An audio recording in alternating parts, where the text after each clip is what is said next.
नमस्कार, मी ज्योती. तर ज्योतिष किचनमध्ये तुमचं स्वागत आहे.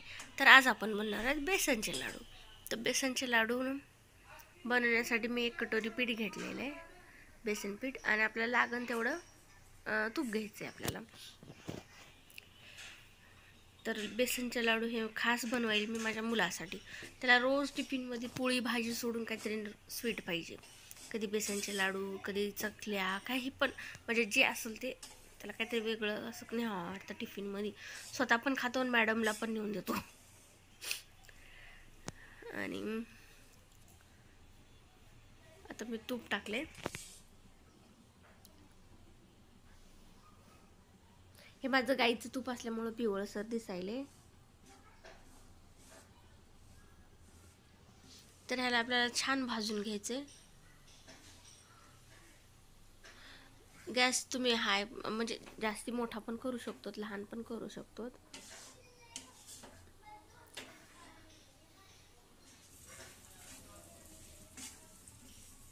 छान भाजायचे आपल्याला ह्याला.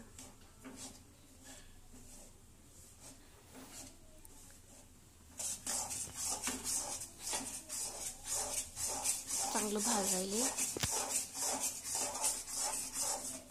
आणि जेवढं हलवण तेवढं चांगलं, का आता आपलं एकदम खाली चिटकत पण नाही आणि मस्त भाजतं पण सगळीकडून.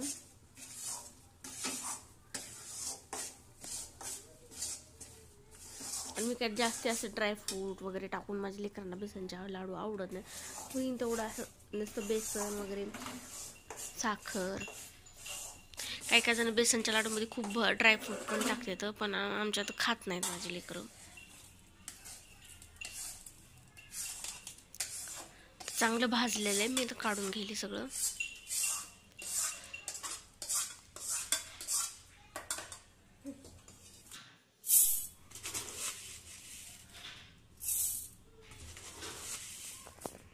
इथं मी साखर घेतली, आपण अंदाज घेऊ शकतात. आणि त्यात 4 इलायच्या टाकलेल्या आहेत मी, तर वाटून घेतले.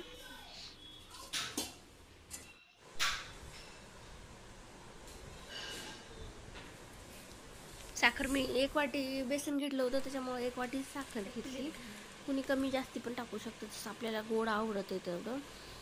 आणि किसमिस घेतलीत मी, आणि थोडेसे ड्रायफ्रूट घेतले, जास्ती घेतले नाहीत, का तर माझे लेकर खात नाहीत लय.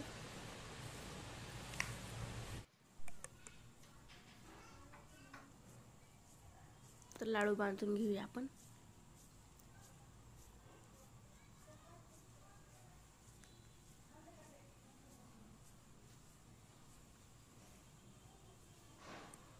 साईज लहान मोठी आपण आपल्या मनावर घेऊ शकतो. मी मीडियमच घेतली, जास्ती मोठी पण नाही, जास्ती लहान पण नाही.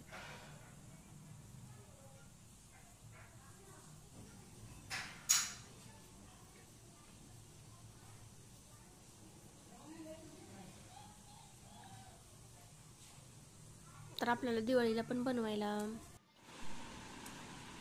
शकतात. खूप जण दिवाळीसाठी बेसनचे लाडू, आपले बुंदीचे लाडू के. चला, तर आपले सगळे लाडू तयार झालेले आहेत. तर आपण आता बघू शकतात, सगळे लाडू एकदम मस्त एकाच ह्याच्या साईजचे बनवलेले आहेत मी. आणि लाडू तयार आहेत, आणि खाणारा माझा गोल्या पण तयार आहे.